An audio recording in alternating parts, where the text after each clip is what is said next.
Nagsalita po ngayon itong si Congressman Benny Abante. Siya po yung isa sa nag-endorso ng articles of impeachment laban po kay Vice President Sara Duterte. Ang sabi niya po, dapat i-reveal kung sino po at kanino nga binigay, saan binigay, at saka paano nagamit yung confidential funds na ipinagkatiwala dito po sa Office of the Vice President kasama po ang Department of Education. Kaya yan po yung pag-uusapan po natin at saka yung reaction po ng prosecution kaugnay po ng babala nito pong presiding officer na si Senator Judge Chis Escudero kaugnay po ng di umano'y maaaring paglabag sa Rule 18 ng impeachment rules. Pakinggan po natin o bago natin puntahan yung naging press conference kanina, ito nga po yung bahagi ng press conference na yon ayon sa balita ng DWAR Abante Radio. Sabi po ni Abante, or ayon po dito sa balita, ayon kay Manila Representative Benny Abante, dapat ilabas na Vice Presidente Sara Duterte ang buong detalye hinggil sa paggamit at paggasta sa confidential funds ng kanyang tanggapan. Alam niyo mga tol, kung tutuusin, kung talagang wala namang ginawang irregular o hindi tama itong Office of the Vice President, hindi sila mahihirapang ipaliwanag ito eh. At in particular, ito po yung sinabi niya, dapat i-reveal na kung saan binigay, kung kanino binigay ang confidential funds na yan, at kung paano ginamit yan, at kung tama ang paggamit niyan. Dapat pong malaman ng taong bayan. Pakinggan po natin yung naging tanong po sa kanya kanina rito sa Saturday News Forum sa House of Representatives at tinalakay nga po sa bahagi niyan yung tungkol po sa confidential o tungkol po sa impeachment trial na kinakaharap ngayon nitong si Vice President Sara Duterte. Sana maayos po ang audio natin ngayon mga tol. Tanungin muna natin si kung you were major part of yung Quadcom hearings noon, ano? Ano yung participation nyo yan sa impeachment trial? The thing is, I am just a silent participant of the impeachment trial. Pero ako, magiging aktibo na ako dito. No? In fact, bala ko na talagang mag-attend araw-araw sa impeachment trial para makita ko talaga nangyayari. Kasi, alam mo, sa totoo lang, hindi na kinakailangan pang sa akin, no? Lahat pag-usapan niya sapagkat one or two things about the Vice President, guilty na siya. Guilty na siya. I think that ako'y naniniwala na talagang guilty na itong si Sara Duterte. Kung ang pag-uusapan lamang mga tol, mga ebidensya, wala nang tanong-tanong pa. Talagang kitang-kita na natin na unang-una, nagbanta sa buhay ng Pangulo ng unang ginang ng dating speaker, itong si Sara Duterte. Isang hindi po katanggap-tanggap na pananalita at asal para po sa isa sa pinakamataas na nanunungkulan sa bansa. Siya po yung ikalawa sa pinakamataas, ang Vice Presidente. Dapat bilang Vice Presidente siya mismo ay sumusunod sa batas. Siya mismo ay walang utak kriminal. Hindi po katulad nung ginawa niya na nagpaplano, no? Mayroong pagpaplano na papatayin ang ating Pangulo. At ganun po kakapal ang pagmumukha nitong Vice Presidente na ito sapagkat siya yung successor. Kapag ka mayroong pong nangyaring hindi maganda sa ating Pangulo, siya yung makikinabang. Kaya doon pa lamang sa Articles of Impeachment number 4, yung grave threat, kung ang pag-uusapan po ebidensya at kung ang pag-uusapan pa yung tamang akto at pananalita ng isang nakaupo na impeachable officer, dapat guilty na ang hatol dito. Kaso lang, syempre, alam naman natin na ang mga senador ay babase po yan sa kanilang depende sa paniniwala, no? Political na paniniwala o sa mga ebidensya. At alam naman natin kung sino-sino yung mga senador dyan na kahit obvious na napakalakas na ng ebidensya, hindi po nila titingnan bilang guilty itong si Sara Duterte. Yun yung medyo nakakadismaya sa impeachment trial po na ito na atin pong sinusubaybayan. what the prosecution team has actually said is enough to impeach the Vice President. Na syempre, di ba napag-uusapan ng salin eh. Yung threat lang na ibinigay ng Vice President is already enough. Eh. That is betrayal of public trust na yan eh. Di ba? Oo. Kaya sa akin, for example, like, ang pinag-uusapan natin yung secret, dapat daw sikreto yung mga sa confidential fund. Dapat sikreto yung pinagbibigyan. Oo, sikreto sa taong bayan yan. Pero hindi dapat maging sikreto yan sa COA pag pinag-uusapan na ng COA yan. COA na yan eh. Audit na ng gobyerno yan eh. Dapat na i-reveal na. I-reveal na kung saan ibinigay, kung kanino binigay ang confidential fund na yan at kung paano ginamit yan at kung tama ang paggamit yan. Dapat malaman po ng taong bayan yan. Kung doon pa lang sa Quadcom, itong issue na to has been extensively discussed. Yeah. Meaning, isa sa mga tinutulak ng Kamara noong mga panahon na yon ay magkaroon ng amyenda doon sa existing na batas para nang sa ganun mabusising mabuti itong pondo na ito. Sa karanasan po ng Kamara dito sa impeachment, moving forward, meron ba tayong tinitignan na iba pang mga mekanismo that could be put in place para nang sa ganun mas masiguro natin na mapapangalagaan yung paggastos ng ganitong uri ng pondo? The thing is, dapat yan.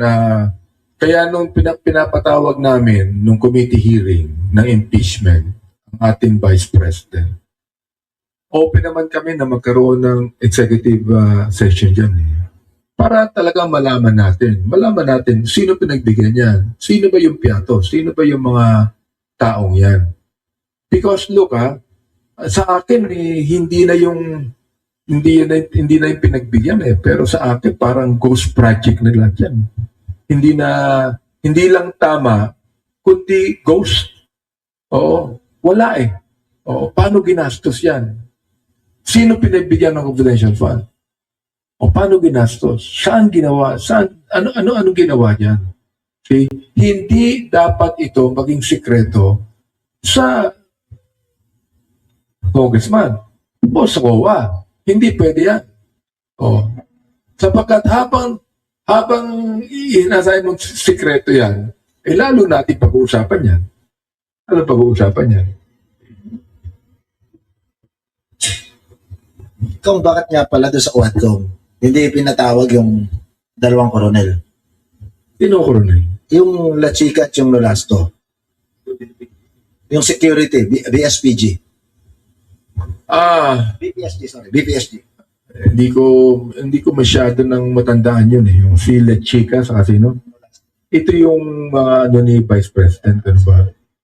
Hindi na pinatawag yan, kundi ang pinatawag na lang doon sa Committee on Good Government. Yung mga nagsabi na nakatanggap sila ng pera mula sa Vice President. Nakatanggap ng pera. See? Kasi yung nag-withdraw sa bangko na tauhan ng DepEd at saka ng OVP, para yung linya ng ibinigay doon sa security officer. Tapos, tumalun kayo doon sa investigasyon na ng Kamara, ipinatawag yung mga nakatanggap ng pera. Pero yung pinag-abutan na may rango, hindi may military rank, ay hindi na ipatawag. Ang hirap nun, hindi humaharap ang Vice President sa Congress. Ibig sabihin niya sa akin, bilang leader ng Quadcom, bilang Vice Chairman ng Committee on Good Government, bilang kongresista na binigyan ng mandato ng ating Constitution, hindi tama ang ginawa ng Vice President na ininsulto niya. Ang nangyari kasi doon mga tol, feeling above the law itong si Sara Duterte. Kaya may katotohanan talaga yung sabi sa kanya ng tatay niya na bratinele, no? Na kung ano yung gusto, yun ang dapat mangyari. Hindi naman po pwede yung ganun sa gobyerno. Dahil kapag ka ikaw, taong gobyerno, meron kang mga panuntunan na dapat sinusundan. No? May mga alituntunin sa ating gobyerno. In general, may mga batas na dapat tinutupad mo, sinusunod mo, at hindi mo nilalabag. Eh hindi ganun yung nakita natin dito kay Sara Duterte. No? Feeling above the law ito eh. Feeling untouchable. O tingnan nyo na ngayon ang nangyayari. Kaliwat kanan tuloy yung naging problema niya. Kung itong confidential funds na ito, binanggit nga ni Congressman Abante kanina na pwede naman nilang tanggapin ng isang executive session at maipaliwanag doon na hindi na nakikita ng publiko, wala na sanang impeachment na may kaugnayan sa confidential funds, di ba mga tol? Ang posible lang na maging impeachment or articles of impeachment laban sa kanya, yung obvious din na pagbabanta sa buhay ng Pangulo, ng unang ginang at ng dating speaker. Sa bagay, hindi rin pala mangyayari dahil lahat nga nag-ugat sa pag-iimbestiga ng Kongreso. Kaya naman nangyari yung noong November 23, 2024 ay dahil iniimbestigahan na ang confidential funds ng OBP at ng DepEd. At sa pag-iimbestiga na yon, may mga taong naipatawag at mukhang hindi naging katanggap-tanggap para kay Sara Duterte na yung chief of staff niya na si Attorney Zuleika Lopez ay nakulong sa House of Representatives. No? Parang mas naging katanggap-tanggap pa kay Sara Duterte na yung tatay niya na aresto at dinala sa Hague, Netherlands at hindi siya nagwala. Pero nung si Zuleika Lopez na ang kinulong, nawala na sa kanyang katinuan itong si Sara Duterte, kaya nagwala na sa harapan ng publiko at doon sinabi niya yung kanyang evil plan na ipapatay si Pangulong Bongbong Marcos, ang unang ginang at ang dating speaker na si Martin Romualdez. Patuloy po natin pakinggan si Congressman Abante dito. Ang Kongreso tungkol dyan. She made a mockery of Congress sapagkat ano yan gawain ng Kongreso yung mag-imbestiga gawain ng Kongreso yung mayroon nga tayong oversight committees hindi ba? Gawain ng Kongreso yan The fact that the Vice President did not respect Congress, dapat niyang harapin itong mga bagay na ito. Ngayon, talaga, yung impeachment court na yan, hanggang ngayon, di siya umaharap Hanggang ngayon, di siya umaharap. Ito kasi maaaring maulit, nung inimbestigahan nyo si Vice President Sara dun sa Quadcom, yung mga aktibo doon, kagaya ninyo, kagaya ni Kong Chua, gumapang yan nung nakarang eleksyon. Talagang naramdaman ninyo nung quote-unquote nung kampanya. Gumapang sa district ko. Yes. Anong yan? Ito bang impeachment na ito, impeachment process, kung ano man ang resulta nito, yun bang mga vocal for impeachment, makakatanggap uli ng ganong kahirap mula sa kampo ng mga followers sa mga Duterte? Yan ang sinasabi nila. Pero sabi ko nga sa akin, ang labang ito, itutuloy ko hanggang dumating sa konklusyon. Hindi ako pwedeng umatras dito sapagkat unang-unang apelyido ko Abante. Hindi pwedeng umatras. Pangalawa, nakita naman natin, no?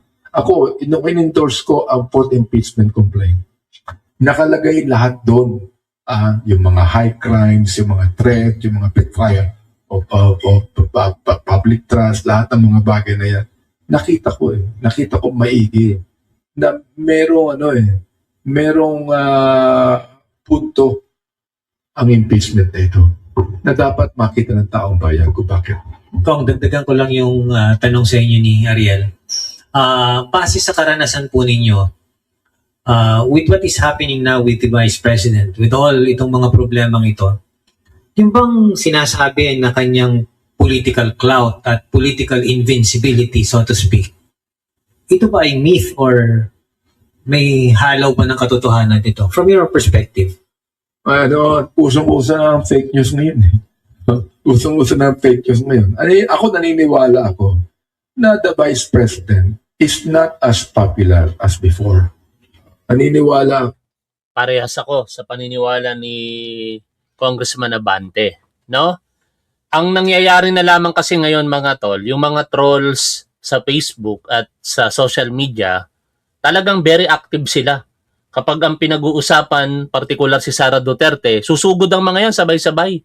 Tapos makikita mo, merong mga original profile pero mas marami po yung mga profile na cartoons o kung ano-ano pang mga profile na walang po talagang pagkakakilanlan. Meaning, ina-amplify lang nila, pinapalakas lang nila yung presence nitong si Sara Duterte sa social media. Pero sa ground mismo, wala mga tol eh. Makailang beses na pong nagtawag ang mga Duterte supporter para sa isang rally. Iba't ibang lugar sa Pilipinas, never po talaga silang nakapagpalaki ng crowd. Meron lamang isang instance na malaki ang crowd kasi ito ay sinamahan ng Iglesia ni Cristo. Pero kung mga Duterte supporter lang, wala. No? Kaya umabot ng 500,000 noon yung crowd kasi talagang binuhos ng Iglesia ni Cristo yung kanilang organisasyon na suportahan yung rally sa Luneta. Pero other than that, yung mga rally nila sa EDSA, rally nila sa Liwasang Bonifacio, at sa iba pang lugar, wala, pinakamarami na siguro 10,000 lalo sa Mindanao. Pinakamarami na yon. In short, mga tol, sa social media lang sila malakas. Sa social media lang sila maingay. Kaya ako naniniwala ako na pagkadating ng halalan, hindi mananalo itong si Sara Duterte kung magiging patas, no? Yung halalan at walang magiging dayaan. At higit sa lahat, kung ang labanan ay patas lamang, no? Ibig kong sabihin, hindi katulad nung nakaraan na kaya lang naman lumakas sa aking paniniwala itong si Sara Duterte dahil nagtambal sila ni Pangulong Bongbong Marcos. Hindi makakakuha ng 32 million votes yan kung hindi po dahil sa atin. Tayo po ang dahilan kung bakit nakakuha ng 32 million votes si Sara Duterte. Same way with Pangulong Bongbong Marcos, hindi rin makakakuha si PBBM ng 31 million votes kung hindi din dahil sa mga Duterte supporters. Pero ang pinagkaiba lang natin, tayong mga PBBM supporter at kayong mga loyalista, binuhos natin ang boto natin kay Sara Duterte. Pero ang mga Duterte supporter, hindi po. Maraming Duterte supporter ang hindi bumoto kay Pangulo. Katulad ni Banat Bay, ang isinulong na kandidato niyan, sina Isko Moreno. May mga nagsulong din ng kandidatura ng mga DDS, pabor para kay Manny Pacquiao. Meron ding pabor para kay Leni Robredo. No? Kaya doon pa lamang makikita natin na talagang kung hindi nakisama itong si Sara Duterte sa ating Pangulo, baka talunin pa nga yan ni Tito Soto. Kung si Tito Soto marahil ang naging katambal ni Pangulong Bongbong Marcos, baka wala tayong Vice President na naglustay ng confidential funds. Tuloy po tayo sa pakikinig po dito. Ako na nakita na ng taong bayan ang nangyayari. And I think that they are deciding. They are actually looking now for evidence. Oo. Yung survey na nakalagay, the more than 50% ng taong bayan tumitingin na ano ba talaga ebidensya. Oh, palagay ko nabawasan na ang rating ng ating Vice President. Ito dapat tingnan niya na maigi na pag tinuloy pa natin ito at makita ng taong bayan ang mga nangyayari. Palagay ko, I think the people of this country will decide on what is proper and what is right. Oh. Tama ba yung 85% of Filipinos want the trial to proceed? Biruin mo mga tol, di ba? Kaya ako, ang hirap paniwalaan talaga ng survey kasi sinasabi sa survey, 85% ng mga Pilipino gustong mag-proceed ang impeachment trial. Tapos sasabihin nila, ang nagtitiwala kay Sara Duterte, 70 to 80%. Pwede bang magkaiba yung sitwasyon na yun? Kasi kung pinagkakatiwalaan si Sara Duterte at sinasabi niya na siya'y walang kasalanan at hindi nararapat itong impeachment trial na kanyang kinakaharap ngayon, sana walang 85% ng mga Pilipino na naghahangad na magpatuloy ang impeachment trial, di ba?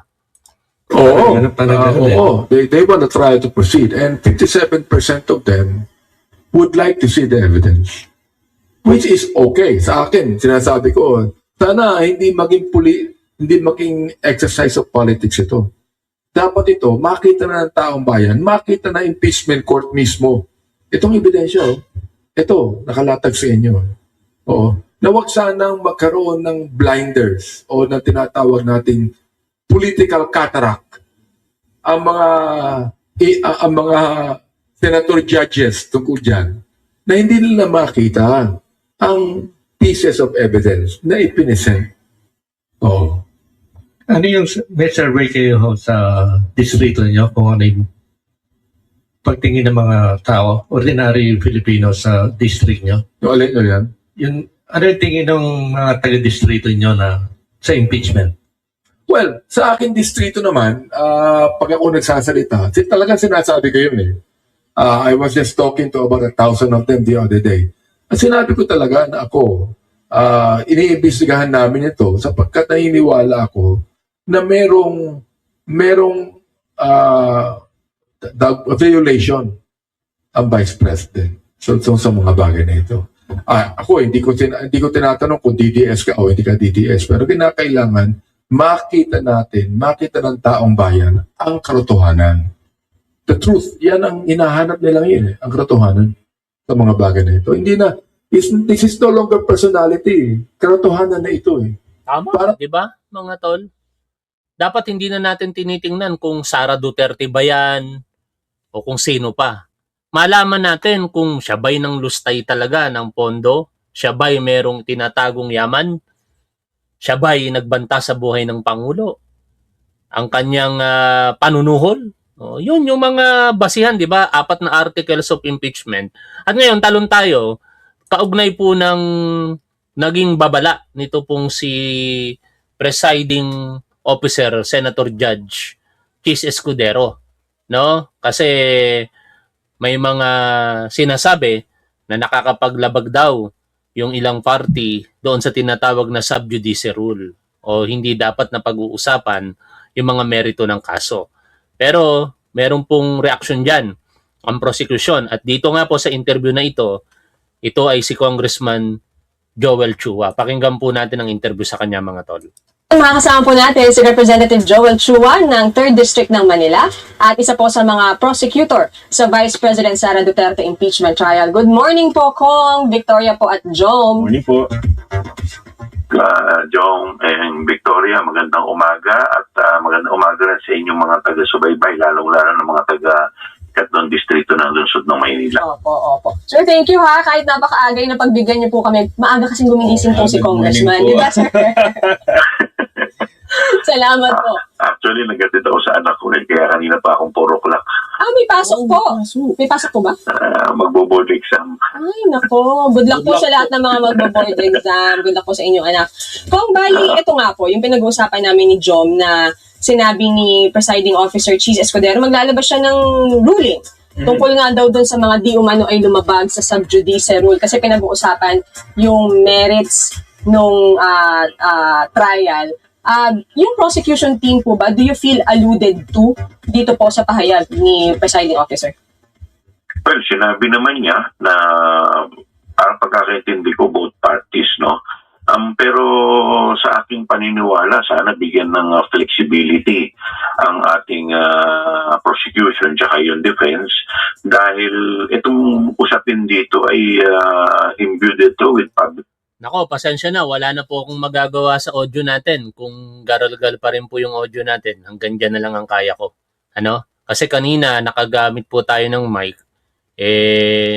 Garalgal. Ito, mic na rin po. Ito, gamit po natin mic, oh. Kaya wala na po tayong magagawa kung garalgal pa rin. Tuloy po tayo sa ating pinakikinggan na balita. Interest. Kaya siguro nararapat lamang na yung mga kababayan natin ay maunawaan kung ano talaga ang nangyayari sa loob ng impeachment trial. At sa akin paniniwala, wala naman talaga makakapagpaliwanag niya kundi yung mga member ng prosecution panel at saka ng defense team. Kaya kung ito ang mangyayari, isi-censor tayo o kung ano man yung magiging penalty sa atin, nakakalungkot naman kasi tingin ko ang mga kababayan natin talaga namang dapat ang pinag-uusapan kasi dito pondo nila eh. Kaya kung titignan mo, ang pinagkaiba nito sa korte, ang pinagkaiba nito, ito ay open sa public. Lalong-lalo na ngayon na usong-usong ngayon yung fake news. At yung oras pa ng kanilang na aming hearing ay alas 10 hanggang alas 3. Bibihira sa mga kababayan natin ang talagang nakakatutok dahil ito'y oras ng trabaho. So ngayon, paano na yan? Pag uuwi sila, makikita nila kadadasan, mga may iksing mga mga interviews. Kung isa-censor pa kami, paano pa sila maiimpormante? malalaman kung ano talaga yung nangyari, kung ano yung totoo. Lalong-lalo na naglipanan na ngayon ng fake news. Opo. So, kung pakipaliwanag nga lang po, kasi hindi naman tayong lahat ay alam kung ano sub judice. Ano po ba ito? At bakit ito bakit pinagbabawal sa court na ipaliwanag yung merits ng case outside of the trial? Well, normally, kaya ang sub judice, pinagbabawalan ng both parties, hindi lang ang isang partido, no? Both parties Yes. yan na magbigay ng mga komento patungkol sa merito ng kaso. Na sa ganun ay hindi na prejudge kung ano man yung magiging hatol ng judge, no? At saka para siyempre ma-preserve din yung integrity ng hearing. Pero kasi sa aking paniniwala, ito namang sa impeachment naman, ang pinag-uusapan dito ay yung fitness to serve ng ating Vice Presidente. Yon ang pinakamahalaga dyan, mga tol. Karapat dapat pa ba siyang magsilbi bilang Vice Presidente sa natitira pong taon ng kanyang panunungkulan? Kung nakikita po natin na siya po'y utak kriminal, kung nakikita po natin na ang mga ebidensya kaugnay ng paggasta ng confidential funds ay talagang obvious na ito'y mistulang ni Lustay. At ang aabangan pa natin kung siya po ba'y may tagong yaman. At saka kung totoo po bang siya'y nanuhol para yung mga opisyales sa ilalim ng kanyang pamumuno sa DepEd ay sumunod lamang sa kanyang mga kagustuhan. Pero dalawa na po yung nakita natin eh. Maliwanag na may pagbabanta sa buhay ng ating Pangulo na hindi dapat ginawa ng isang Vice Presidente. Hindi dapat utak kriminal ang nakaupong Vice Presidente. At hindi dapat nang lulustay ng pondo ng bayan ang isang Vice Presidente. Kung sino mang public official. Lalong-lalo na itong ating Vice Presidente dahil alam naman natin na ito'y dalawa lang talaga sa lahat ng mga impeachable officers. Dalawa lang ang elected. Yun ang Presidente at ang Vice Presidente. Ngayon, itong impeachment, kaya ito ginagawa para makita kung talaga fit pa sila para magsilbi sa kanilang posisyon. Ngayon, kung igagag order naman kami, kung patitigilin naman kami sa pagpapaliwanag sa ating mga kababayan, ano naman ang laban namin sa fake news? Ito lang kasi yung paraan para maipaliwanag kung ano talaga ang nangyari. Pwede sana kung ang pagbawal dapat ng korte ay yung pagpapakalat ng mga fake news, yung mga videos na ini-splice para magmukhang iba ang sinabi. Kaya nga napakalaki po talaga ng papel dito. Yun ang problema kay Senator Chis Escudero. Overall, maganda yung pamamalakad niya eh. Kaso lang may mga puna minsan, katulad nito, na parang unfair. Pinupuna niya yung katulad ng prosecution, pero hindi niya man lang napagsabihan yung discarding ginawa ni Pia Cayetano kung saan shinare nito sa kanyang Facebook page. Yung splice video kaugnay ng pagtatanong ni Alan Peter Cayetano sa prosecutor na si Congressman Chel Jokno. Pinalabas doon sa video na parang nangingisda lamang ng ebidensya ito pong prosecution. At hindi po talaga ipinakita doon na ang layunin kaya sinasabi yon ng prosecution dahil meron silang basihan. Kaya dapat makita yung mga bank at tax records. No? Dapat maging fair. Ito ay panawagan, hindi lamang ng prosecution kung hindi tayo kay Senator Chis Escudero. Lalong-lalo na Senator Chis Escudero. Hindi naman nakakalimutan ng taong bayan yung mga ibinibintang sa'yo.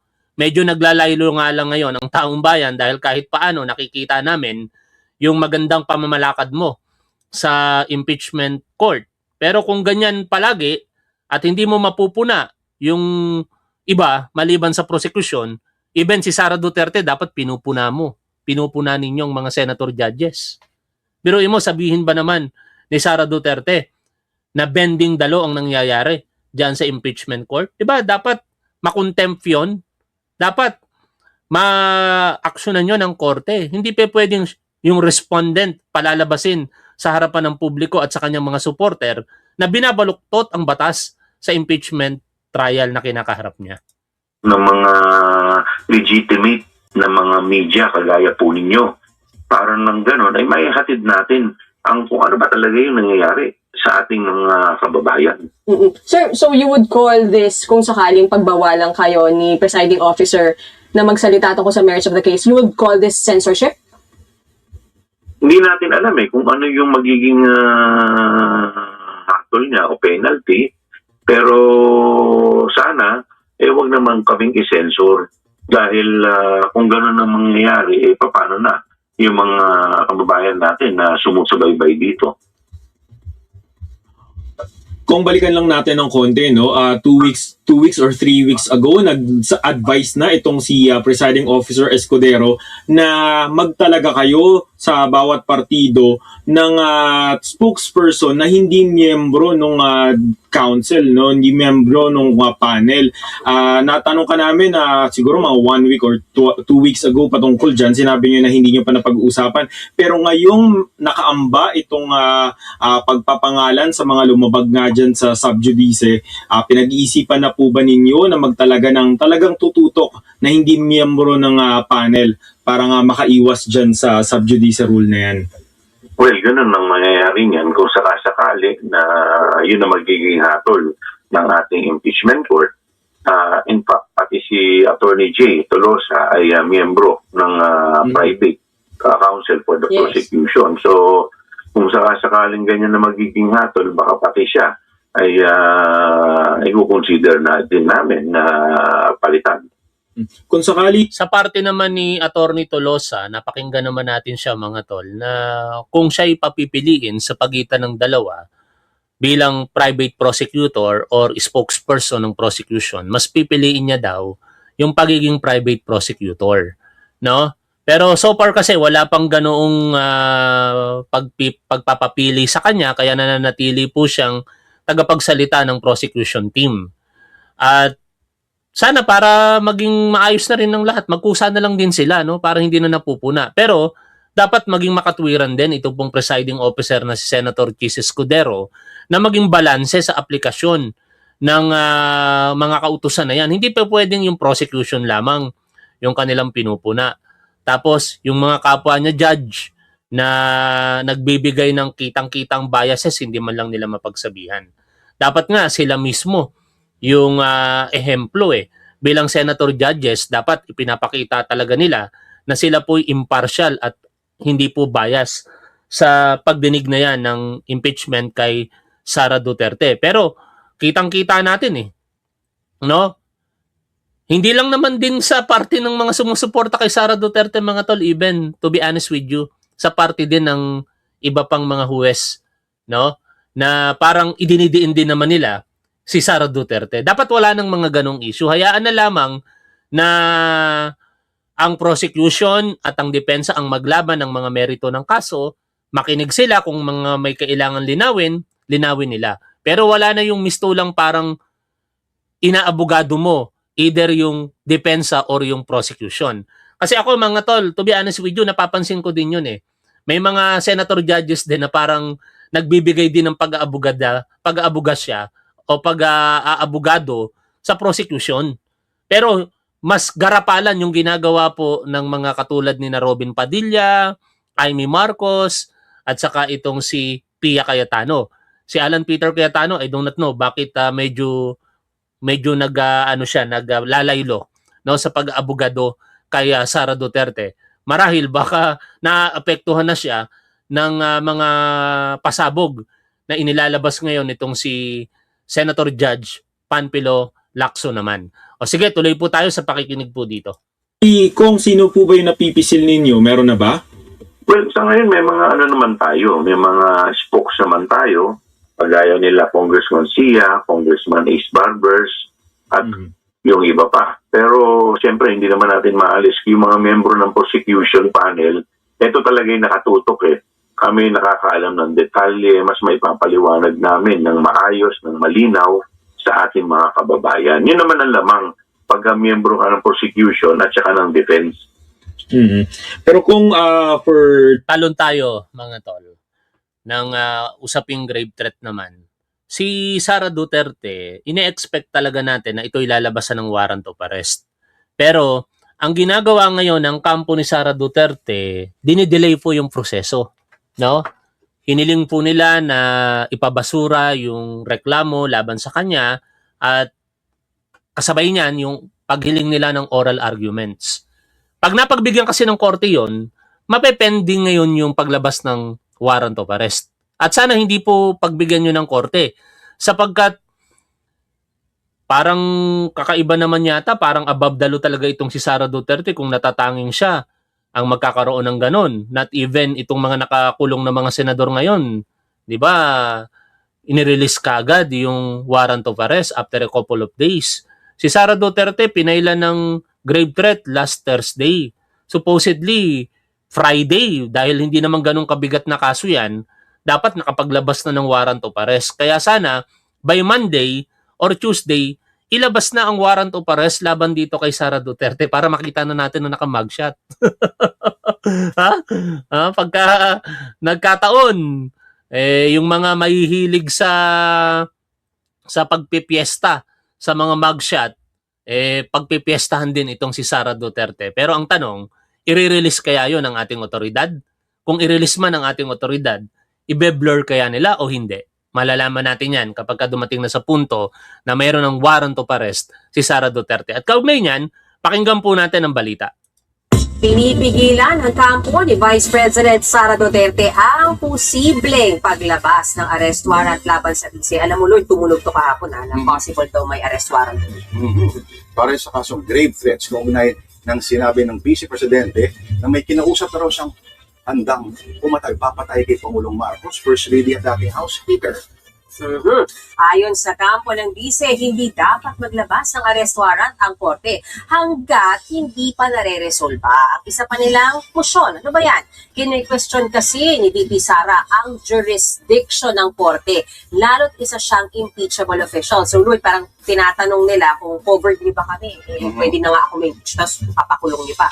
Kung pwede raw yung mangyari sa vice, pwede rin yan mangyari sa iba pang opisyal. Oo, kasi jurisdiction din ang usapan dyan na humiling hindi. Grabe tong mga abogado ni Sara Duterte, ginagawang tanga mga Pilipino eh. Napaka-basic po nun. Ang tanging taong gobyerno na hindi po pwedeng sampahan ng kaso habang ito'y nanunungkulan, walang iba kung hindi ang Pangulo ng Pilipinas lamang. And the rest, kahit impeachable officer yan, katulad ng Vice Presidente, ng members ng Constitutional Commission, members of the Supreme Court, and Ombudsman, pwedeng sampahan ng kasong kriminal. No, maliwanag po yun. Bagamat walang specific na sinasabi dyan ang Constitution, ang 1987 Constitution, kasi yan ay naka-specific na nakalagay sa 1973 Constitution, pero naging silent na po dyan ng 1987 Constitution, pero kinikilala po sa mga jurisprudence, ayon nga po dito kay ChatGPT, tinanong natin yan. Yan. Sabi po dito, anong provision? Tinanong natin kay ChatGPT. Ay hindi, mas maganda pakinggan natin ang boses ni ChatGPT. No? ChatGPT, magandang tanghali o hapon sa'yo. Magandang hapon. Nandito lang ako. Handang tumulong.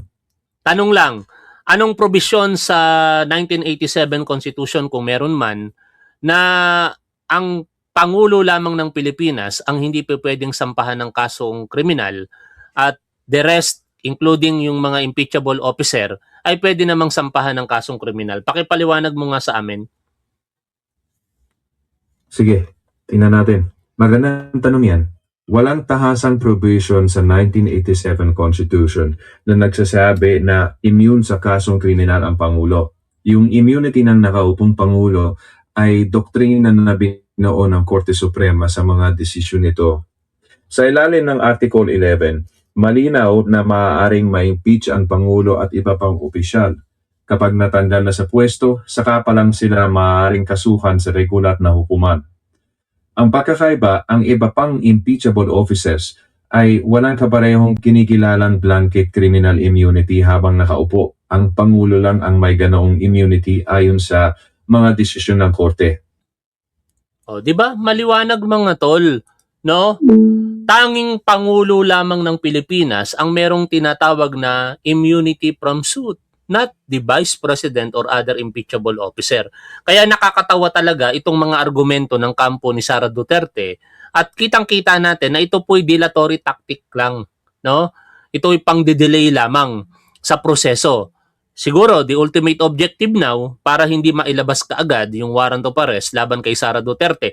Although yan kasi ay bailable, pero magmamark po ito sa kanyang political career na once in her lifetime, although ngayon hindi pa naman sigurado kung siya'y mapapatunayang may kasalanan dyan, siya po ay mabubuking. No? Yung sinasabing booking and arrest procedure, kukunan ng fingerprint, kukunan po ng mugshot. At baka yun yung iniiwasan nila. Baka hindi matanggap yun ni Sara Duterte. Ang kampo ng Vice Presidente na magkaroon ng oral arguments para mailatag nila ang kanilang depensa. Bukod pa dyan, una nang pinababasura ng kampo ng Vice ang kasong grave threats. Pakinggan natin ang pahayag ng abogado na Vice Presidente na si Attorney Lin.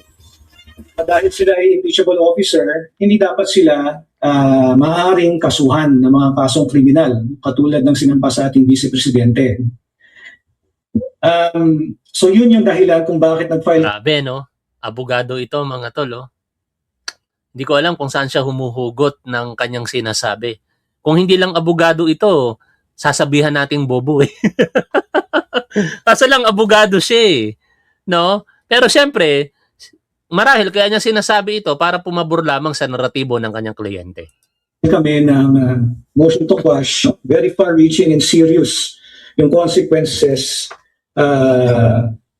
presented by this issue. Wala pang pahayag ang DOJ tungkol sa isinusulong na oral arguments ng VP Sara Cam. Pero naunang giniit ni Prosecutor General Richard Fadulyon na hindi po pinagbabawalan ang pagkasampa ng kasong kriminal laban sa Vice Presidente. Sabi ng palasyo, tila pagbabanta ang sinabi ng kampo ng Vice Presidente na posible ring makasuhan ang ibang impeachable officials tulad ng Presidente kung sakali. Git ni Castro, no one is above the law. Dapat daw managot ang sinumang lumalabag sa batas o umaabuso sa kapangyarihan. Tinanggi naman ang kampo ni VP Sara ang parat. Yun ang pinakamahalaga talaga sa lahat, mga tol. No one is above the law. Kahit Vice Presidente ka, kung ikaw ay lumabag sa batas, managot ka. Kahit Pangulo ng Pilipinas, kung merong paglabag sa batas, ma-impeach ka. After your term, kasuhan ka ng kasong kriminal. O hanggang dito na lamang muna. Maraming salamat sa patuloy po ninyong suporta sa ating programa, sa ating gobyerno, at sa ating Pangulong Bongbong Marcos. Lagi po nating tandaan kung ano ang tama at dapat doon tayo. Keep safe. See you always. Bye for now, mga tol.